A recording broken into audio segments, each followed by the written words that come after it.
Welcome to Life in the Leadership Lane. I'm your host, Bruce Waller, where I'm getting to talk to leaders that are making a difference in the workplace and in our communities. What did they do to get started? And what are they doing to stay there, stay in that leadership lane? And today, I'm getting to talk to a very special guest. Her name is Jamie Sun. She is the Director of Human Resources at Lennox International. Jamie is also a board member. She serves on the board of trustees for Dallas HR, which is the third largest SHRM chapter in the country. She's also a former HR Southwest conference director, and I am so excited to have her on the show today. Welcome to the show, Jamie. Good morning, Bruce. Thank you for having me. Absolutely. Listen, so Jamie and I met at Dallas HR. You know, you were the conference director.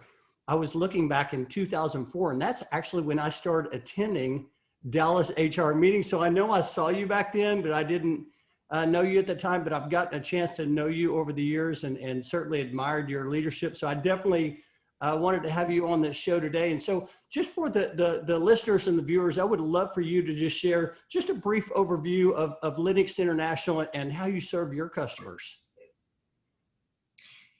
Lennox International is the global leader of heating, air conditioning, and refrigeration. We've been in business for 125 years, so quite a while. Thoroughly enjoy working at Lennox, the people, our vision, mission, our core values of the company. It's a great place to work.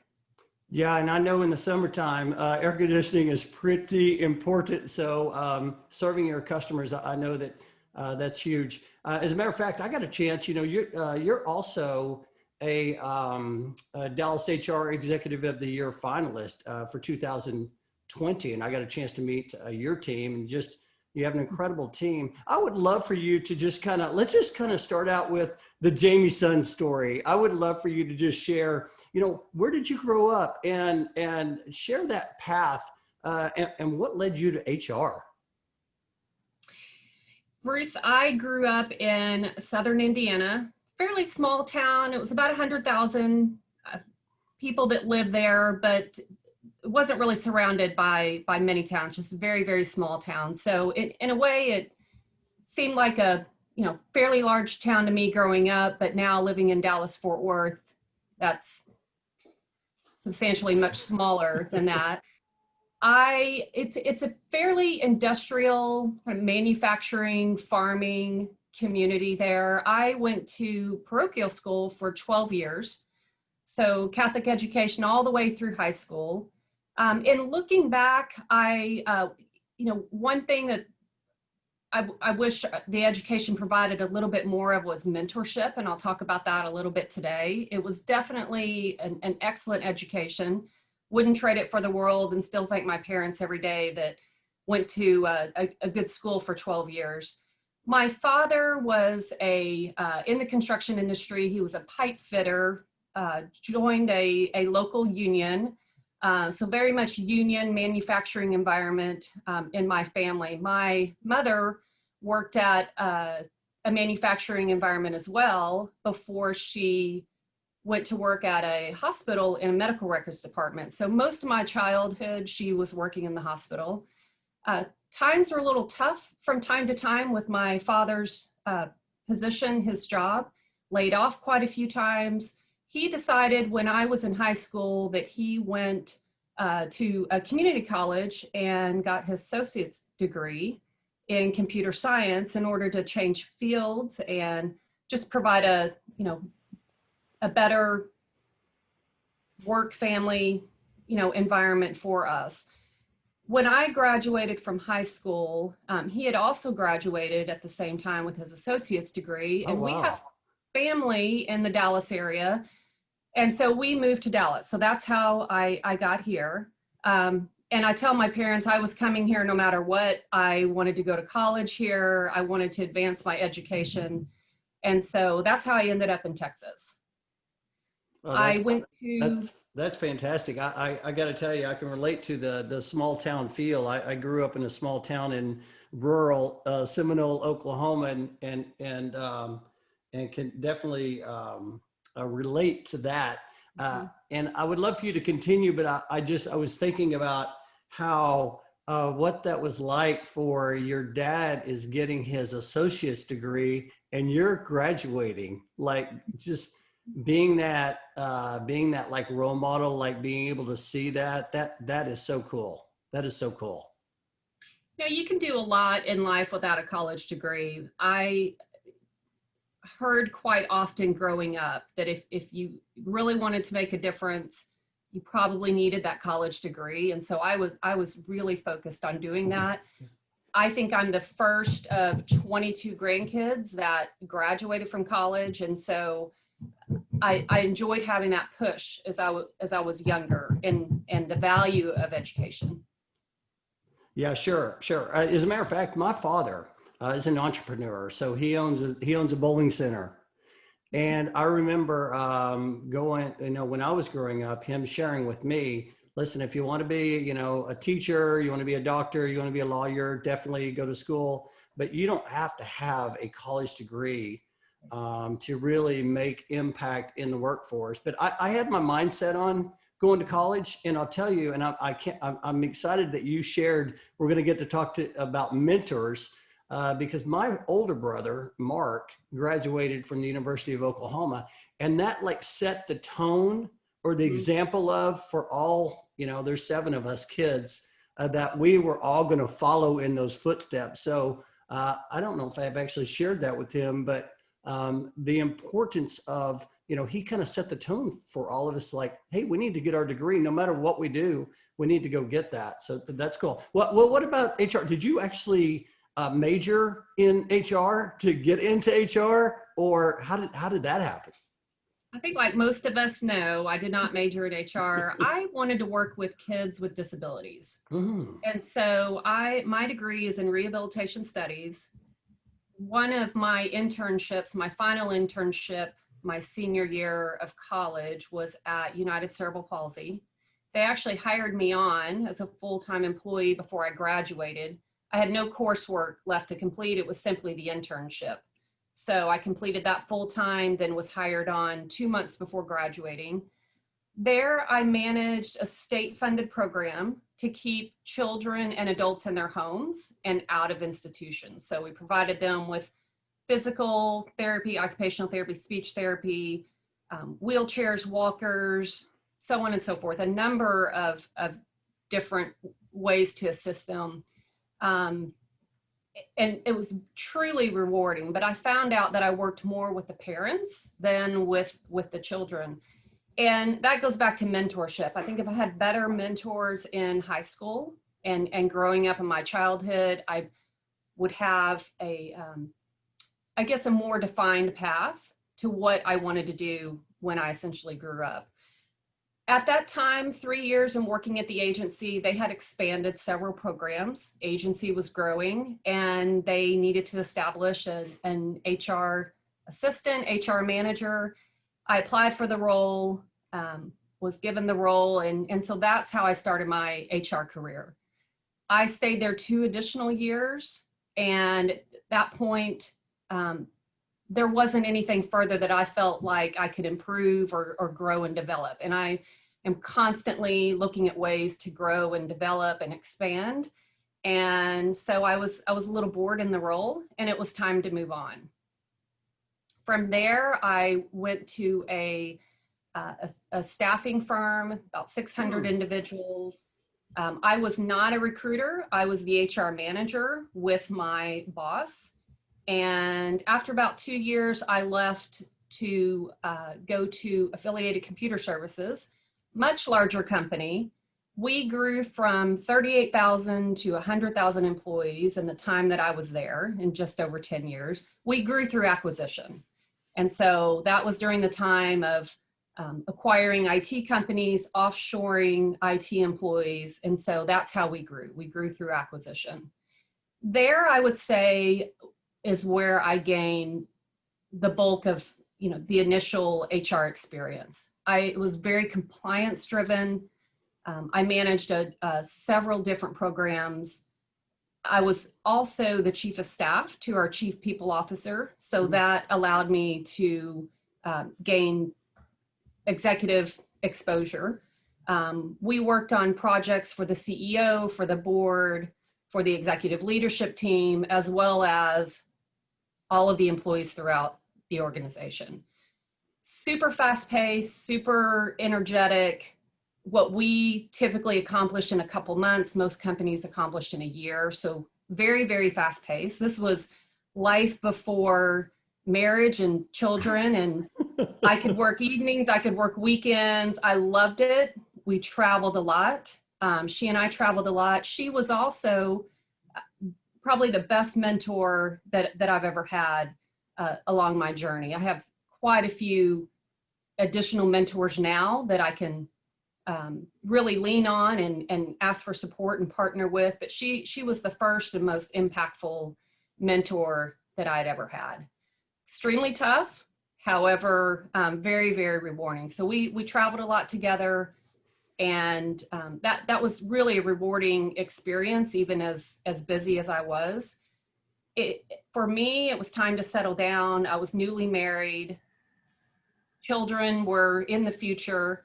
And so that led me to accept a position at Lennox International, where I could have a little more work-life balance. And that's where I am today. Oh, that's fantastic. Oh man, there's so much there. I was actually thinking when you mentioned a couple of things. Number one, you mentioned that you were with a staffing firm, even you were serving HR, but then you were with this large, huge company, and how all of these little moments, all of these little experiences have led you to be able to serve where you're at today. And you don't realize that. Like, I'm sure that you are calling on staffing firms from time to time to, support your team, and, just all these different experiences have helped you just shape your career. So what do you, so Jamie, what's your role today at Lennox? Today, I'm the director of HR for the commercial business. I've actually always been a part of the commercial business. It's a slightly smaller business than residential and then refrigeration as well. I am responsible for our entire sales team, so North America, US, and Canada, our global exports team that's based in Miami, Florida, our product and marketing team, supply chain, and customer support, as well as finance. I'm also backup to our commercial factory in Arkansas, where I work with the leadership team on special projects. And that's what draws me, I think, a little bit back to my childhood and that manufacturing experience. I love getting out to the factory, partnering with them, getting to know the employees on the manufacturing floor. So overall, very rewarding work. Yeah, little do we know our experiences, where they take us and how they shape us. Like I mentioned before, that's fantastic. I love that. Oh, I want to jump into mentors. You had mentioned that you had a great mentor is it ACS? I would love to hear a little bit about that, and then others that have shaped you along the way. And I always like to mention one thing about mentors is that we can see what great mentorship looks like. We can also see what not great mentorship looks like along the way. But share a little bit about some of the people that have shaped your career. Certainly. So my boss at ACS was our chief people officer. And there I had worked side by side with her for over 10 years in various different roles, like I said, including chief of staff to her. So very exciting. So even though I reported directly to her, she was also a very, very strong mentor. That doesn't always happen in a relationship when you report into someone. However, I felt that it was very rewarding, and probably from the standpoint that she gave a lot of feedback, constant feedback about how to improve, different ways of looking at things, really encouraging me to think outside the box, think creatively. And so that's where I felt like I had, and maybe it was length of time as well, just a good partner, good mentor, as well as overall a great boss. Like I said, times were tough. We had to move quickly on many, many different types of projects. And so, yes, it did get very stressful, but she was always able to bring me back to the topic at hand, what we needed to focus on, and give guidance along the way. Yeah, that's fantastic. I was listening to Brendan Burchard. I love to follow his podcast, and he talks about the great mentors. They are able to challenge people, challenge them, and it's just like what you're talking about. She gave you feedback. I mean, that's so important. Feedback is such a gift, but more importantly, she encouraged you to think about different things along the way. I have had some incredible mentors as well. And at the time I didn't realize it. And when I look back and reflected, I'm like, man, he was a great mentor because he really challenged me. And I didn't think about that until later because of the season I was at in life. Dallas HR, we talked about, you serve on the board of trustees for Dallas HR. They have a great mentorship program where they are able to align top level leaders with, typically it's college students, and that is an incredible program. I've been able to be part of that program. So mentorships can be formal like that, or non-formal like you just talked about. Like, you're right, typically that's not that way with your direct report. My direct report, the president of Armstrong Relocation, Mike Gonzalez, is a great mentor for me. And kind of some of the same things that you talked about. He challenges me, gets me to think outside the box. Who else? I know you mentioned your mom and dad as well. Anybody else come to mind? Bruce, there have been several, like you said, we've gone back a number of years in volunteering in Dallas HR. And I like how you say feedback is a gift. I'm currently in a leadership development program, and our coaches mentioned that at the very beginning, that whether it's positive or room for opportunity, feedback is definitely a gift. And I've really thought about that over the past few months into this program. There are a number of people within Dallas HR that have been mentors to me over the years that can become close friends, colleagues, many different types of positions. And so, to your point, formal versus informal can be in many, many different ways. Bruce, you've been a mentor through me throughout these years. I don't know if you've realized that. There's several other leaders on the board, and just through HR Southwest a number of years ago, but also seems just like yesterday when we started volunteering together. So I think you can find them in many, many different ways. Can also be around the community as well. I have a few close neighbors that we compare, advice on careers and how to continue to grow and develop, and what they're doing and how did they get to where they are today. So I think we don't always recognize as well the mentors that we have in our life, but feedback is extremely important in sharing ideas, and without them, I don't know if I'd be where I am today in my career or even in my personal life without great mentors along the way.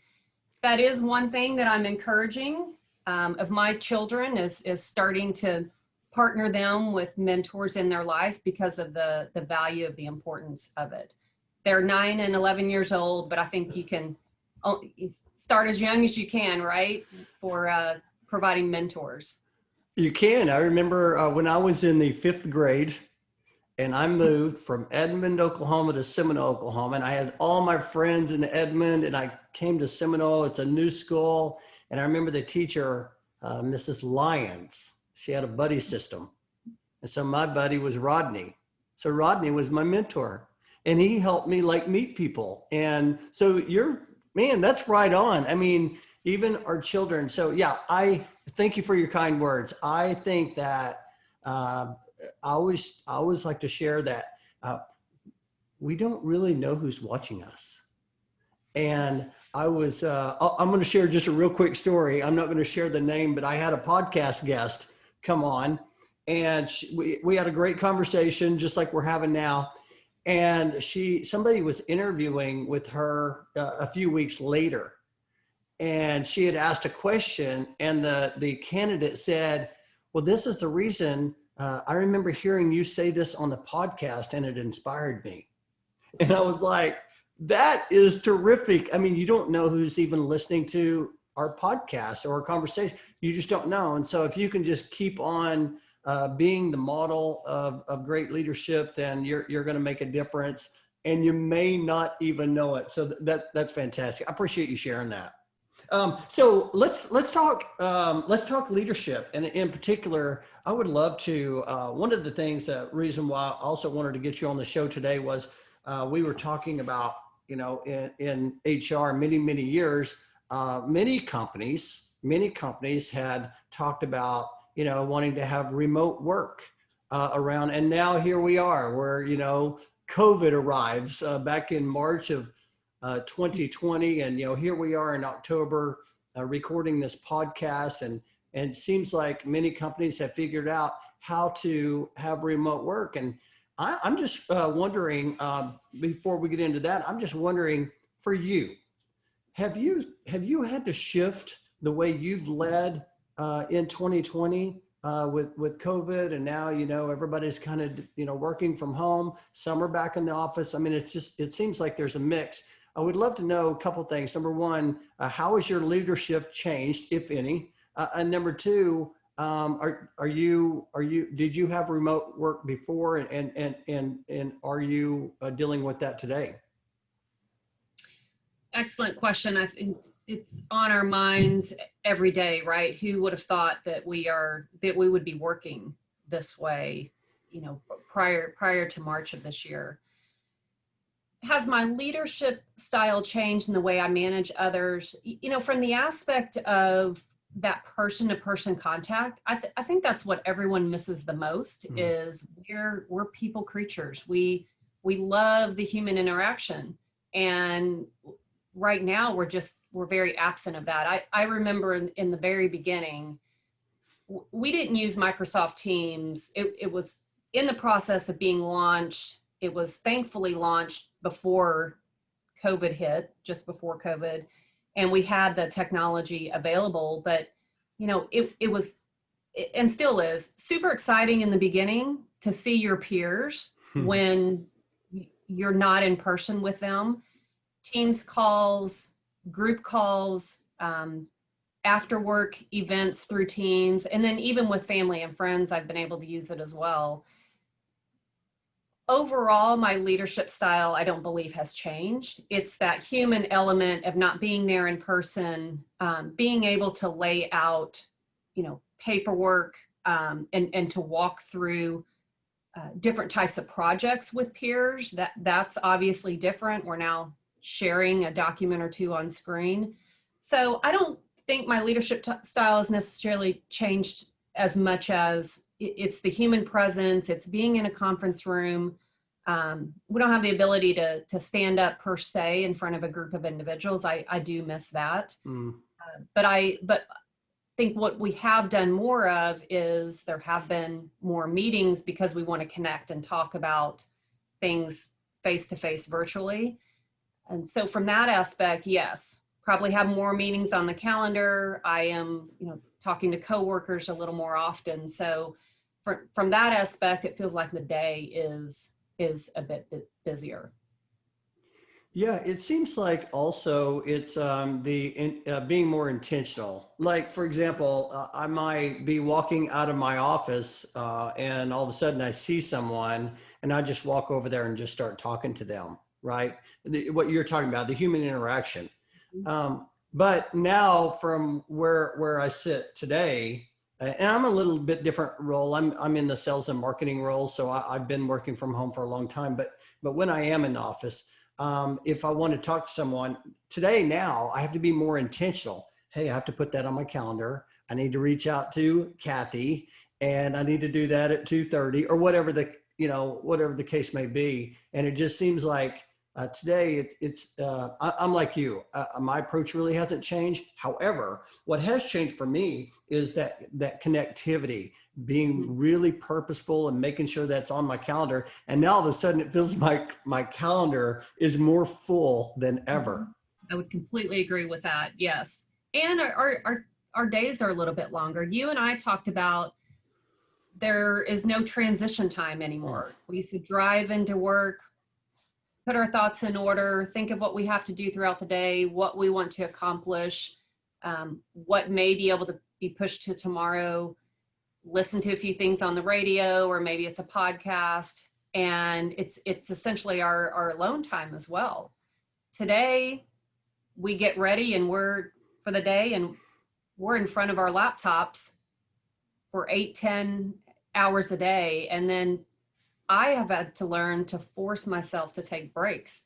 Doesn't always happen each day, especially around the lunch hour, but I found that when I do, that I feel more organized when I come back. The 10,000 thoughts are, pushed away, pushed aside, and I can then refocus on what I have to do the rest of the day.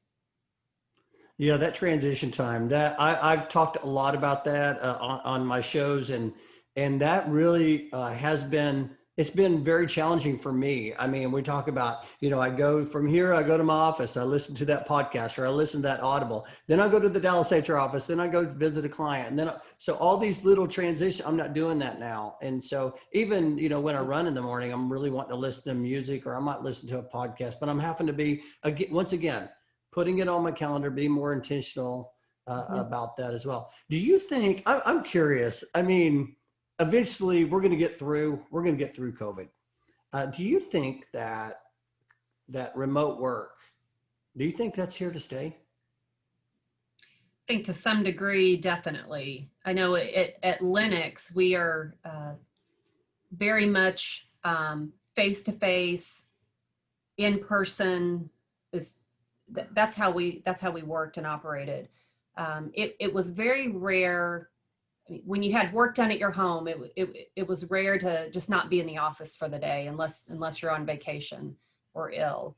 And we went from 100% of the time in the office to literally overnight, people were able to work from home.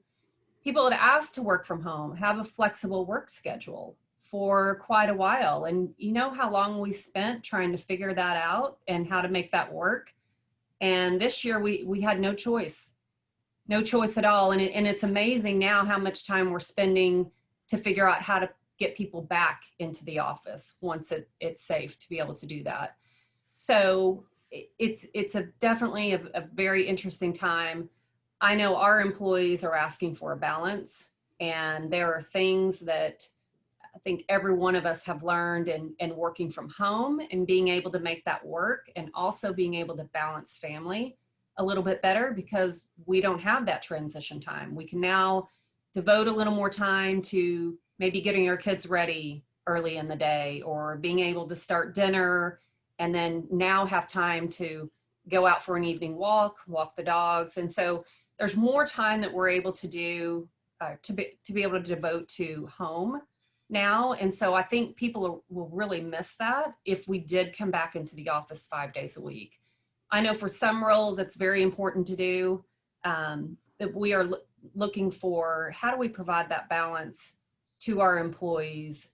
And it can't be overnight. We can't expect people to be back at work 5 days a week, or at least I don't feel like that would be as effective. So there might be a period of time of transitioning back to the way that we used to work. Yeah, I'm with you. I call it more of a hybrid, like what you're talking about, depending on what the role is. For our organization, we're the same way. We need to be together. We need to be huddling. We need to be talking about it and having that human FaceTime. But there's some other positions that you can do those from home. I mean, for example, our claims manager working from home, settling claims and working. So depending on that, I think, we just got through attending the HR Southwest virtual conference.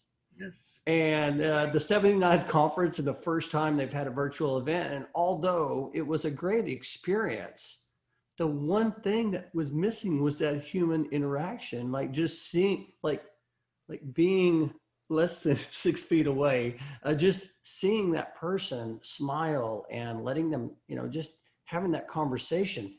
It's just, it makes the difference. That was the one time a year that I could count on seeing my friends, colleagues there at the conference, and all of us, reminiscing about the years past and what's important today in our business, and what we plan to gain from the conference. I'm sure we'll be back next year. It will be a little bit different. They did an outstanding job this year on the conference, and I give credit to the full team, mostly volunteers, that were able to pull that off. But you're right, being together in person, that's, the fact of how we live today. So I'm looking forward to next year when we can be back in person. Yeah, no, absolutely. So I had one other thing I wanted to just mention, like as you're leading, we talked about, your leadership approach and how we've had to shift a little bit, during COVID, but there have been some silver linings. I was actually, I shared this with my family this weekend. I was having a challenging day about a week ago, and I just decided just to stop everything and just write all the good things that have happened in 2020. And it was amazing, all the things that I came up with. And they were all the little things, the silver linings. I think you mentioned a couple of things, like you were there home to get dinner ready, or maybe go for a walk with your children. There have been some silver linings in what we've been going through. And my hope is that even once we get through COVID, that we can even expand on some of those along the way as well. Have you seen some of those silver linings as well? I have, and I wonder if some of the things that I've been able to discover or do ever would have happened if we weren't given this, opportunity, if we want to call it that, to be able to work from home, stay at home, and stay safe. And for me, it's definitely spending more time with the family. There are a couple of activities, for example, taking the dogs for walks. I didn't happen as often as it should have prior to, and thankful we're now in October and the weather's cooling down so we can do even more of that. I was talking to my husband last night and said, the weather's getting cooler, and we need to get the family out together and take the dogs for a walk in the evenings. That just needs to become, part of our nightly habit after dinner, to be able to do that, instead of most everyone in the separate rooms or on different electronics. Pull the kids out and let's get out a little more often than we do today. So for me, it's mostly things around the house, trying new recipes. My 11-year-old loves to cook. He loves to prepare the food in order to do that.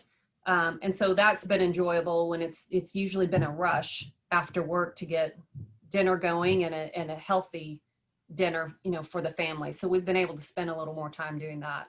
Oh man, listen, that's the good stuff in life. That is fantastic. I love that. Oh man, just being able to share those experiences, because that's what he's going to remember. Let's we talked about the HR Southwest Conference. You serve on the board of trustees for Dallas HR, and which is responsible for or pretty much strategic planning in the organization. I was just wondering, you served back in 2004, and then you've kind of came back to help serve from that strategic level. Why do you feel like it's important to serve? I feel it's important for everyone to serve in some way, whether that's in your community, your school, devoting more time to the family. I feel that it's important for people to give back to the community. For me, it's also giving back to the HR profession, helping mentor and guide and develop more junior HR professionals along their journey. I had such a great experience early on and got involved in leadership with Dallas HR very early on. I feel like it's kind of in my DNA to lead and develop, and that's been my passion throughout my life, my career. And so I wanted to be involved. I wanted to meet other HR professionals, bounce ideas off of, workplace ideas. And so that's really why I got my start in Dallas HR and HR Southwest. Plus, putting together an annual conference is a lot of details, but it's a lot of fun. It's very rewarding. And so I was rewarded to be able to do that so many years ago, even though in many ways it seems just like yesterday. So today I now serve, it's my first of a 3-year term on the board of trustees, and I'm leading in a different way, setting the strategic direction for Dallas HR and our bylaws. Took a break in the middle to concentrate on family and raising young little kiddos. I've learned in life that you can't do everything. You may be able to do everything over time, but you can't do everything all at once. And so I felt to devote time to family, and I could not be involved in as involved in a professional organization that I like to be a part of. So when I get involved, I'm all in, and so happy to be back and be part of it today. I loved how you shared that, because there are seasons in life where it's okay to not be involved, because you have other priorities. You have to try to figure out, what are my priorities? And I one of the things I was going to ask you was, how is, volunteering shaped your career? And I would love to just expand on, because for me, when I got involved in Dallas HR, I just really wanted to learn more about what's going on in the HR world. I was in relocation. HR typically was responsible for partnering with relocation companies and relocating talent when it was outside the city. But I wanted to learn more than the relocation side. I wanted to learn more of, hey, what's really going on with HR professionals? And, so I just put my hand up, I volunteered, and became president and served on the board of trustees with you as well. But I did not realize the growth that I would have volunteering in that organization, that I got back so much more than I gave, so much more. And that was in the personal development and growth. I would love to hear just your thoughts on that as well. We're always developing and growing. Each experience, I feel, shapes our life. Could be every day. It could be every week. And so serving on a committee, serving on a board, any possible way of serving, volunteering, giving back, sharing ideas is what I have taken out of most of this journey in volunteering. And I also go back to mentorship again, and being able to mentor younger professionals, or even, peers that sit at the same level. I learn something from every meeting that we have. And so it helps me grow and develop, but then I'm also able to provide advice, things that I've learned, throughout my career, to give to others as well. So truly rewarding. I'm super passionate about serving in general, and definitely serving with Dallas HR. It's really a bonus is what it is, because you're sitting around your leadership team, at work, and you're learning from all of these individuals that you're collaborating with. Then you go over here to this volunteer organization, and you're sitting around these top level leaders in different industries. Right. And learning from them and just growing. So it's just a win, win, win. And I love it as well. And I think it's so important. I would love for you to, one of the questions I do like to ask is, you have been on this journey, and you are now, you're a business executive, top HR leader. How did you, was there a time that you was there a time that you knew that you found your lane, you found your calling, your purpose? Was there a moment, or have you just looked back over time and just said, when was that moment? I don't know if there was a moment in time. I think what helps for me today is really looking back at the journey in general, and just being very happy and comfortable with what I've been able to do with family and career. And there's many, many years left. So I'm super excited to see, gosh, what the next 20 plus years looks like in life. I feel, definitely had ups and downs, and there's a journey to get to where you are today. But looking back overall, wouldn't trade it for the world. There are people that stand out in life. There are experiences. There are career moments, achievements throughout my career that have really shaped me and got me where I am today. And I'm very excited about that. It's just, what does the next 20 years hold? And how can I take this to the next level? That's what really excites me. Looking back a little bit in the past, and then trying to determine what the future looks like. I love that. Oh my gosh, I love that. We've talked a lot about, leading teams, but I want to talk just for a second about leading yourself, because leadership is every day. And so I would love it if you could just share with the listeners and the viewers, what does a typical day in the life of Jamie look like? When do you get up, and do you have like a daily practice that you do every day that helps you stay on track? No 2 days are the same. I will say that. Sometimes you can awake to something that you need to take care of right away before you get ready. I have a very busy household. And I think one of the things that I'm thankful for during COVID is, even though it's wild and crazy at times, I'm glad I can be here and experience some of those, crazy times a little bit more. For me, I need a little bit of quiet time every day. And I have the ability to get up before everybody else in the house, get ready. If it's 30, 45 minutes, that's all I need to put my thoughts together. Try to say a prayer every day if it's not in the evening, and just, asking for, support and patience with me as we have another day of living and learning and taking care of everything in the house. And so for me, I need that alone time. There are a couple times a week where I do get out and exercise. That's, again, my alone time.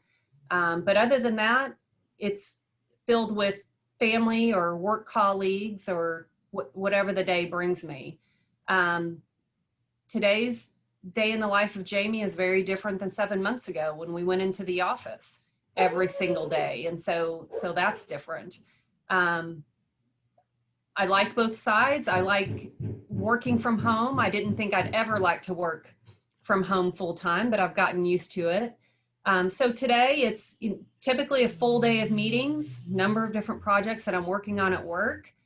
Love making dinner with the family, if it's one or both kiddos, and being able to enjoy that. And then some type of activity in the evening, and thankful we can start to do a little bit more of that with it getting a little cooler here in Texas. So in general, no 2 days are alike by any means. Definitely a balance between work and what's going on here at home. Yeah, what a difference it's been over the last 7 months. You're right. No 2 days are alike. So I appreciate you sharing that, because I know that there's a lot of people that are listening that probably needed to hear that. Like, many times we're like, oh my gosh, I'm trying to do all these different things, but I just have all these different challenges. But at the end of the day, it's about, we just do the best you can to stay on track and just try to be as consistent as possible. I would love to hear, one of the things I like to hear my guests share is just some advice that, you've shared some great advice today. I would love to hear, do you have any advice that was shared with you sometime during your career that it was so good that you like to share that with others? Any advice come to mind? I have a few.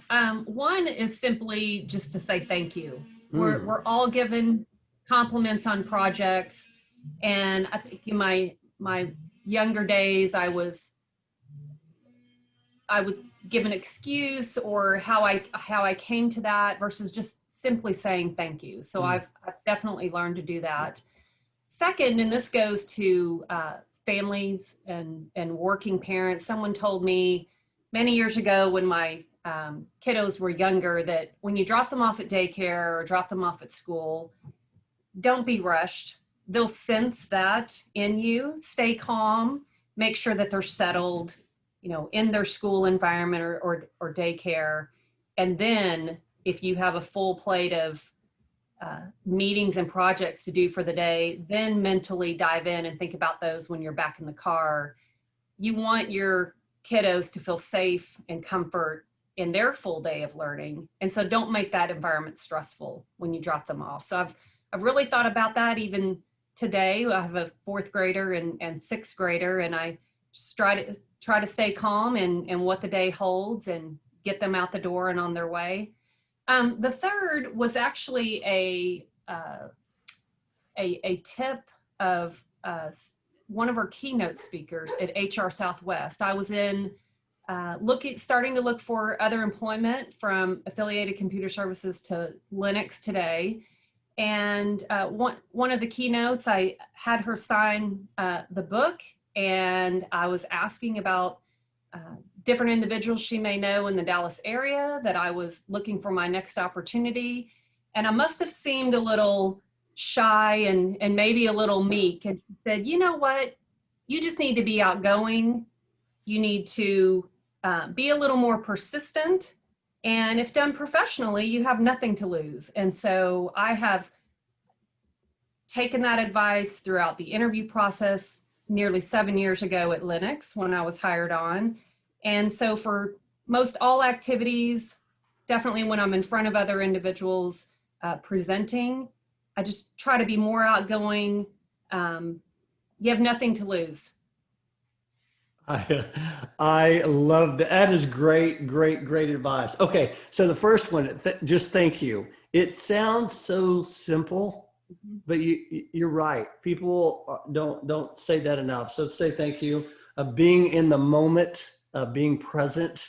I think that is something that I personally have tried to work on. Really, I always have a word of the year, and that was my word of the year, like in 2015 or 16, presence. Because you're right, people can sense that.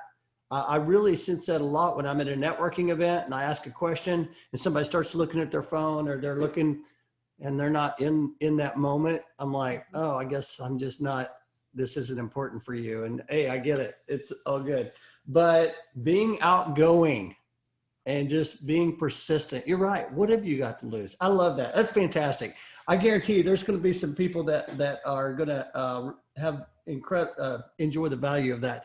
Okay. So, I mean, there's just so much, but we only have so much time. So we're going to go ahead and pivot what I call it's time to accelerate. So I'm going to ask you a few questions and as we conclude our interview. So you mentioned earlier podcast. I always like to ask you, would you rather read a book or listen to a podcast?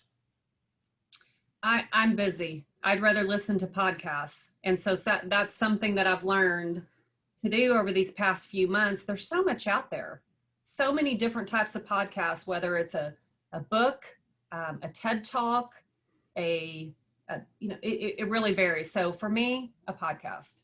Man, there is a library full of any and every podcast out there. You're right. You're right. I love that. How about, okay, you've been talking about cooking. So I'm thinking you might have like a favorite dish or favorite food.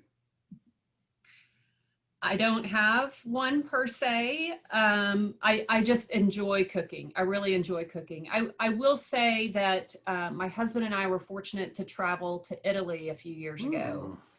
And I discovered olive oil from Italy, straight from Italy. You can't buy it here in the US. So anything regarding, olive oil, where it's an appetizer or a meal, it's outstanding. And I've said it, I love cooking with my kids as well. Oh yeah, for sure. Oh my gosh, I love that.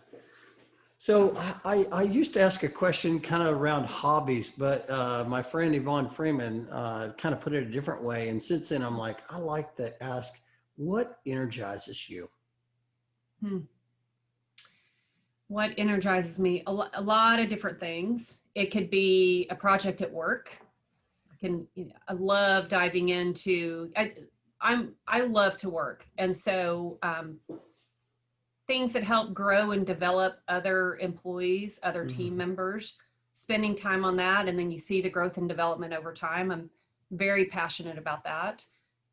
Watching my kids play sports, going out with my husband, there's just a number of different things. I am generally a very positive, very happy individual. And so the more I'm around others that are um, feel the same way, have the same type of lifestyle, it's that I find is very energetic. I love being around positive people making a difference. I love how you shared, you know, we didn't really talk a lot about leadership development today. And I know we're kind of winding down, but I thought I saw that on your LinkedIn as well. The important, you know, how you're passionate about, you know, talent development, the importance of that. I love how you share that because, you know, when I wrote my book, I was talking about like my development in my career and how important that is. And since then, I was able to sit on the design team for Leadership Links, which is a development program within Dallas HR.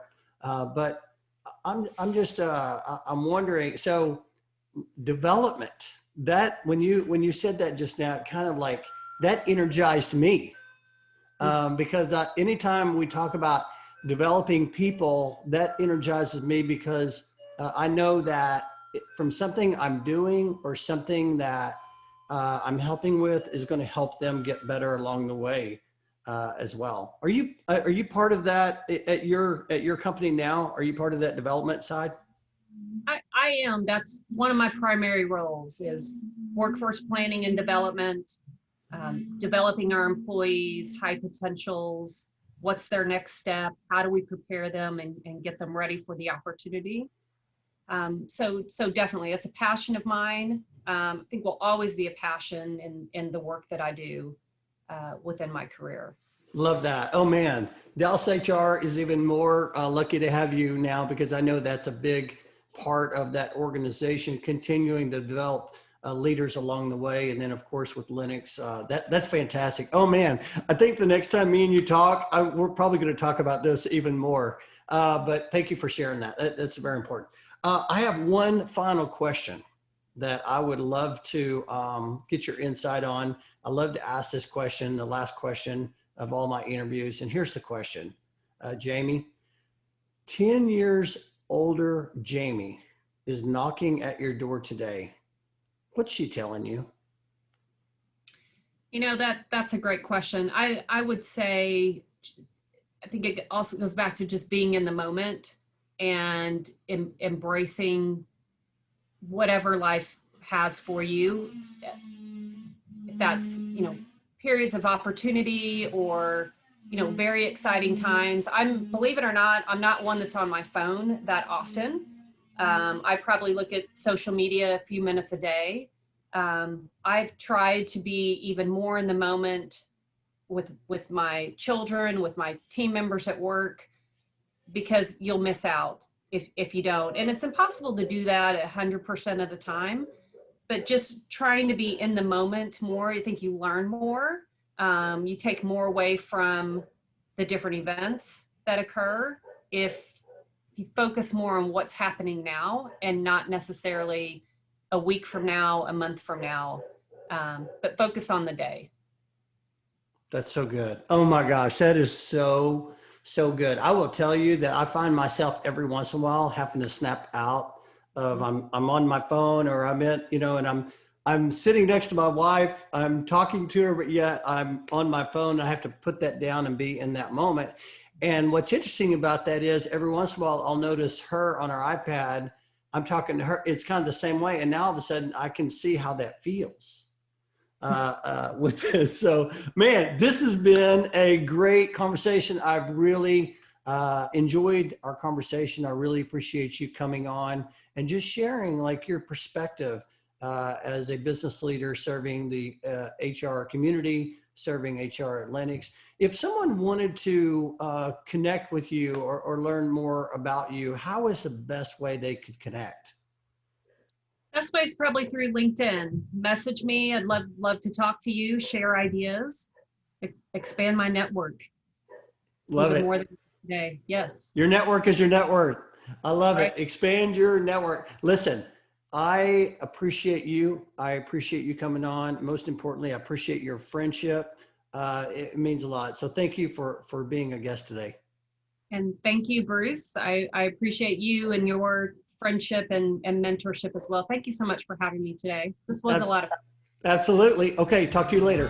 All right.